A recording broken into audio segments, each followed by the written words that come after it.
Ciencia y genios. Un espacio de cienciaes.com para divulgar el lado humano de las grandes mentes que hicieron posible el avance científico.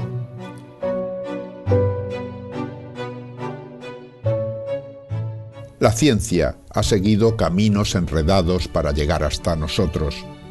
A finales del primer milenio y principios del segundo, mientras el resto de los pueblos europeos se sumergían en la oscuridad, el flujo del saber encontró camino desde el norte de África hasta los reinos musulmanes que habitaban el sur de la península ibérica.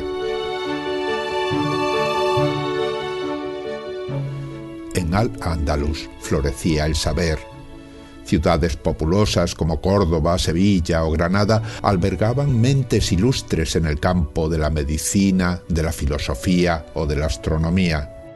Mentes inspiradas en los textos clásicos griegos. Hubo grandes sabios cuyas enseñanzas han quedado sepultadas en el manto del olvido. Hoy, Antonio Claret, astrofísico, nos cuenta la historia novelada de uno de aquellos sabios, Ibn Tufail, un anciano que espera sus últimos días en soledad, visitado por su atenta sobrina Fátima. Eran tiempos en los que se creía que la Tierra ocupaba el centro del universo y los astrónomos se esforzaban en comprender el ir y venir de los planetas entre las estrellas fijas, describiendo volutas que denominaban epiciclos. Los modelos, basados en las enseñanzas de Ptolomeo, no acababan de cuadrar con las observaciones y se intentaban resolver los problemas añadiendo más epiciclos o imaginando órbitas excéntricas que, aunque se movían alrededor de la Tierra, no tenían su centro en ella. Hoy os invitamos a escuchar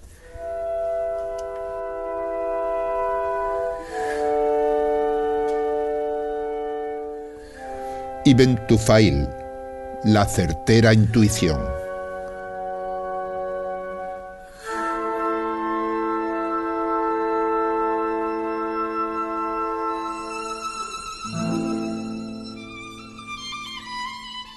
Ibn Tufail nació en Guadix, Granada, en el siglo XII. Fue un fiel seguidor de Abenpace y se interesó particularmente por el éxtasis intelectual de Avicena y el sufismo de Algacel. Ibn Tufail también fue médico, primero en Granada y luego en otras ciudades del antiguo Al-Ándalus. Más tarde renunció al cargo de médico real en favor de su discípulo Averroes. Es casi con completa seguridad el científico granadino que más ha influido en el pensamiento de Occidente.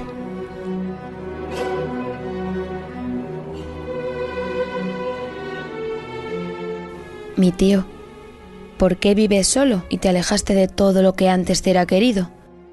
¿Por qué te has desentendido del mundo? El tiempo empalideció las marcas que el mundo me ha infligido, pero éstas todavía siguen hiriéndome. Como un trapo viejo que borra poco a poco una palabra equivocada en una pizarra. Cuando buceo por la memoria, solo veo guerras y muertos. Tantos se han quedado por el camino. Muchos de mis hermanos se perdieron por las llanuras de sangre. Otros en la vida o en la villa. Miro con los ojos de ayer y me invade la angustia de estar vivo hoy. Amigos, tuve más bien pocos. Tuve amigos de la infancia que se perdieron por el desgaste de nuestras respectivas rocas. De la juventud son los que hoy me quedan.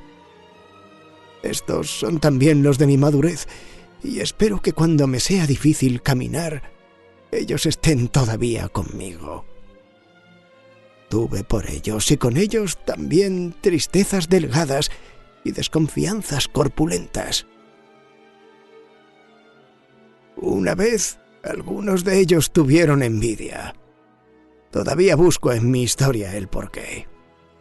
Nunca lo he entendido. La envidia crece como una mala hierba. No se la nota por su existencia, y sí por el estrago que trae. Envidia rima con perfidia.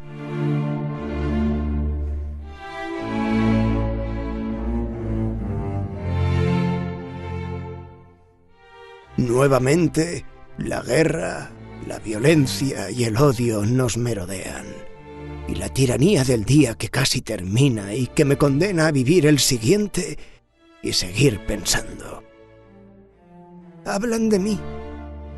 Tengo partidarios y adversarios. Mis adversarios no son buenos vigilantes del cielo, y me consuela no tener que discutir otra vez con los necios. Presiento otra vez la muerte que ronda por las murallas y navega por el río. El miedo del porvenir es peor que el miedo con una razón presente. Lejos en el tiempo, sigo viendo la fealdad de la lucha. Desde muy lejos escucho el ruido de las espadas, el chocar de los yelmos y la caída de los hombres. Veo niños sin padres, huérfanos de todo, incluso de lágrimas.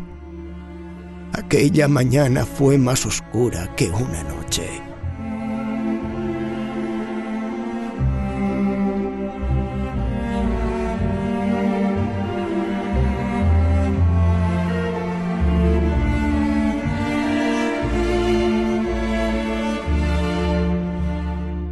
Pionero de la revolución antiptolomaica, enraizada en las enseñanzas de Aristóteles, Ibn Tufail negaba los epiciclos y excéntricas por su imposibilidad física, detalle de suma importancia, dado que los modelos vigentes en aquella época se basaban solo en la geometría.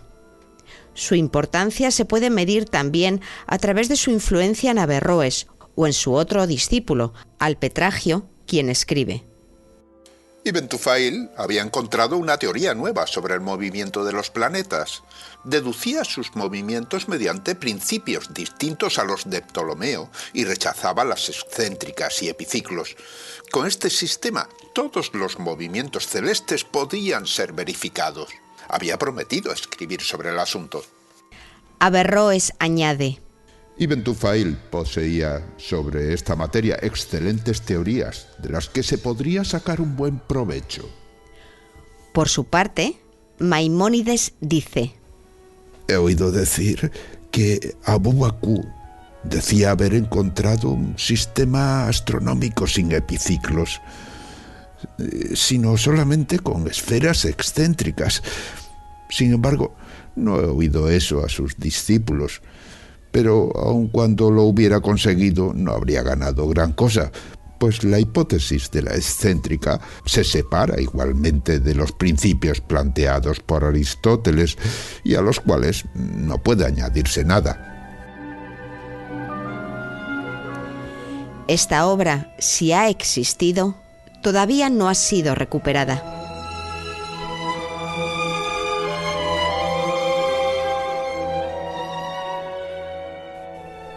He oído decir que no crees en la teoría de las esferas fijas y epiciclos que gobiernan los movimientos celestes y que has encontrado una solución a estos movimientos. ¿Por qué? ¿Qué te lleva a creer que Aristóteles estaba equivocado? La intuición. ¿Y qué es la intuición? Difíciles de explicar. Diría en palabras corrientes que la intuición es mirar con un ojo y ver y entender con el otro. Nunca he conseguido visualizar esferas ni epiciclos tan inefablemente cristalinos e invisibles que rigen todo el universo. He discurrido sobre la hipótesis de la sostenibilidad. Lo que es débil difícilmente conseguiría sostener algo más robusto. El universo es robusto y requiere algo como menos tan robusto como él para sostenerlo.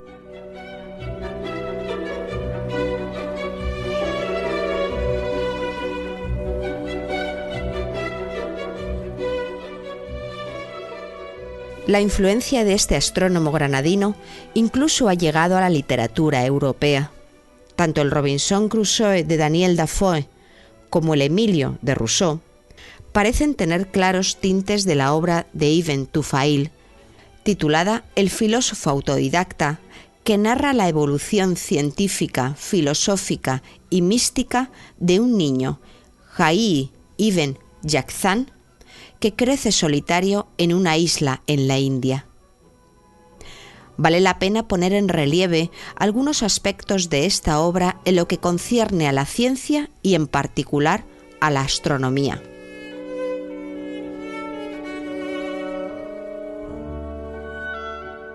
En el capítulo 2 cuenta que Jai era hijo de una princesa que, atosigada por el rey, su hermano, esconde el nacimiento de un hijo y lo arroja al mar.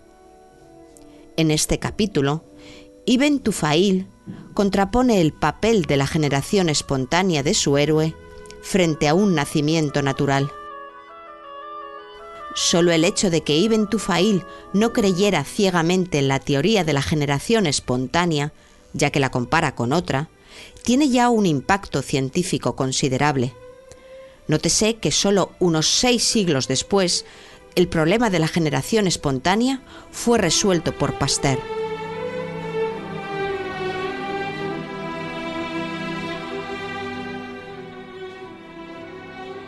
Pero, ¿no puede la intuición a veces conducirnos a equívocos? Sí. Puede llevarnos a situaciones contradictorias o equivocadas. Pero fíjate en los animales en el bosque. Observa con atención cómo los cazadores casi siempre se equivocan en su cacería. Sin embargo, aun equivocándose mucho, se alimentan y siguen vivos.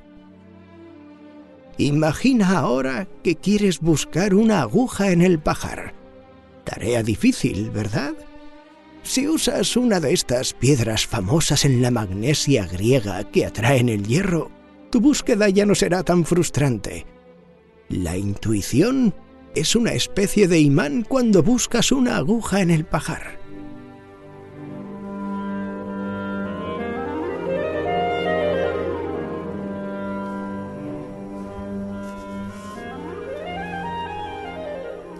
En el transcurso del capítulo 2 comenta los diversos tipos de observaciones que hace el niño de los animales, sintiéndose inferior a estos.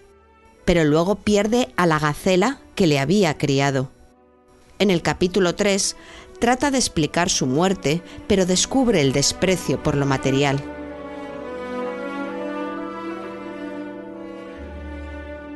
En el capítulo 4 ya encontramos a nuestro personaje en su choza, con animales domesticados, y extiende sus estudios a los reinos vegetal y mineral.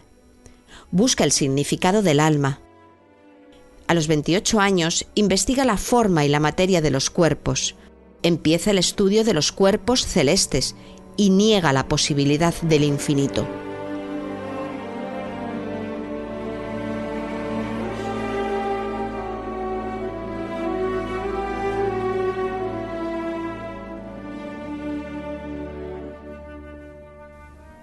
Mi tío, ¿y el saber? ¿Por qué te has pasado toda tu vida buscando la razón de las cosas? ¿Estás seguro de saberlo todo? ¿O por lo menos de saber mucho? Soy mayor, y para mí es casi una tragedia ser viejo y no ser sabio. ¿Tengo yo acaso el poder de hacer la tristeza sonreír? No, ¿verdad? Pues mi sabiduría vino solo de mis ansias de aprender, equivocándome, cambiando de rumbo, buscando alternativas. Cuando miro mis apuntes callados sobre la mesa, pienso, ¿deberías de verdad apuntar tanto? Quizá no haya encontrado el camino correcto, pero estoy seguro que lo he perseguido. Y en la persecución está mi pequeña gloria. Ya no tengo destino. Solo tengo unas cuantas metas. Soy solo un hombre simple, Fátima.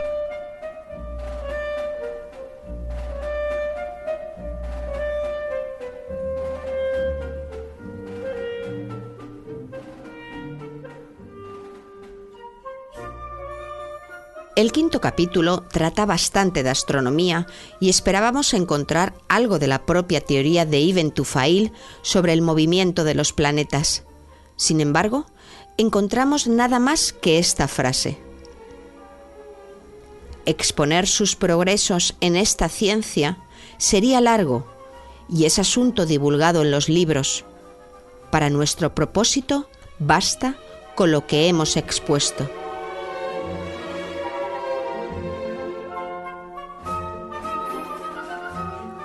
Volviendo al tema central del libro, Jaí ibn Yaqzán llega a la conclusión de que debe existir un ser incorpóreo, creador de las demás criaturas. Luego descubre otra faceta de la mística, entra en éxtasis y enseguida Jaí tiene visiones de la esfera de las estrellas fijas, haciendo un símil con espejos que reflejan muchas luces.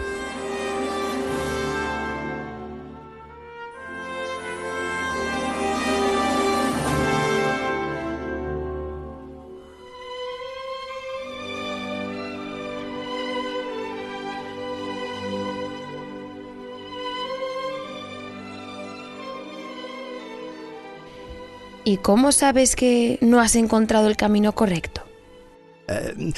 Tengo en mis apuntes un pasaje de un libro de Platón, el siguiente diálogo. El pasaje corresponde a Fedón, uno de los diálogos de Platón en el que Sócrates, condenado a muerte, imparte sus últimas enseñanzas a Simias y otros discípulos.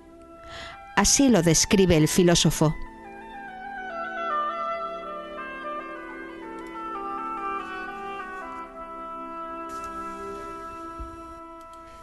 ¿Y qué decir sobre la adquisición misma de la sabiduría?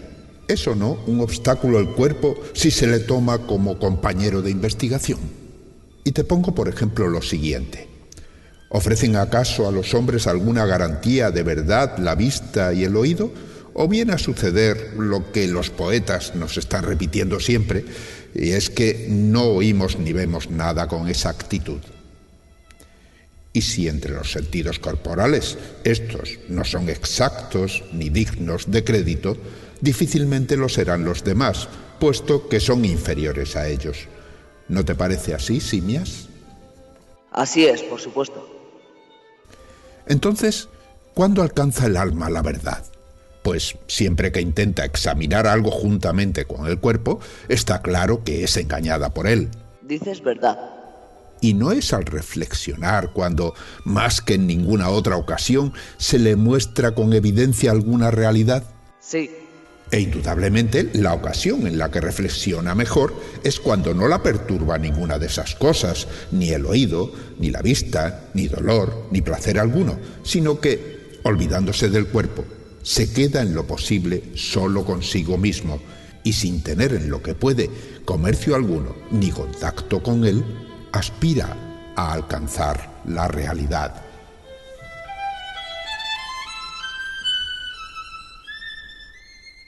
Y así termina este diálogo de Platón.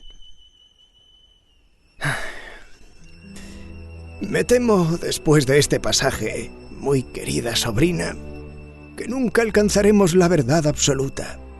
Me conforta, por otro lado, haber trillado un camino en su búsqueda, aunque este con seguridad sea una vereda equivocada.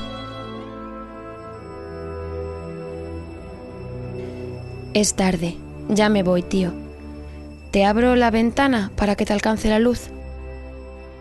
No necesito luz, Fátima, ni necesito andar por los campos o por las calles. Ahora lo que busco son ausencias.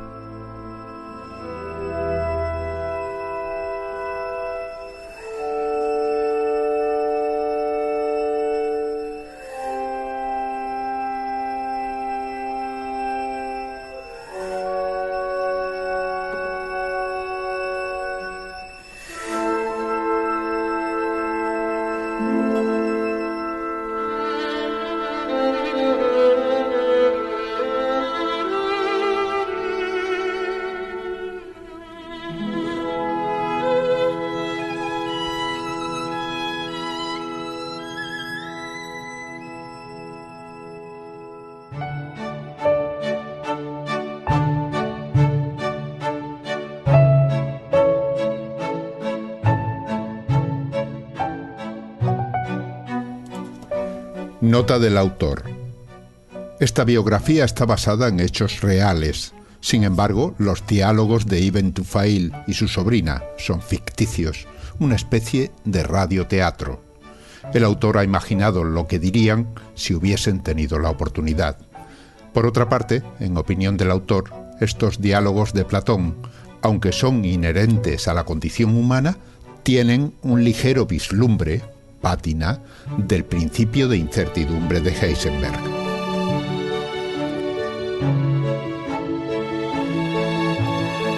Han escuchado ustedes Ibn Tufail, La certera intuición, un programa del podcast Ciencia y Genios de cienciaes.com, escrito por Antonio Claret, astrofísico, investigador en el Instituto de Astrofísica de Andalucía, del CSIC.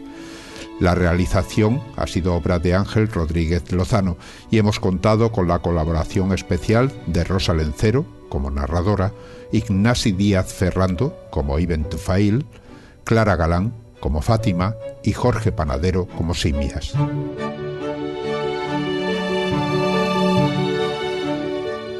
Ciencia y Genios se realiza gracias a las donaciones de las personas que nos escuchan.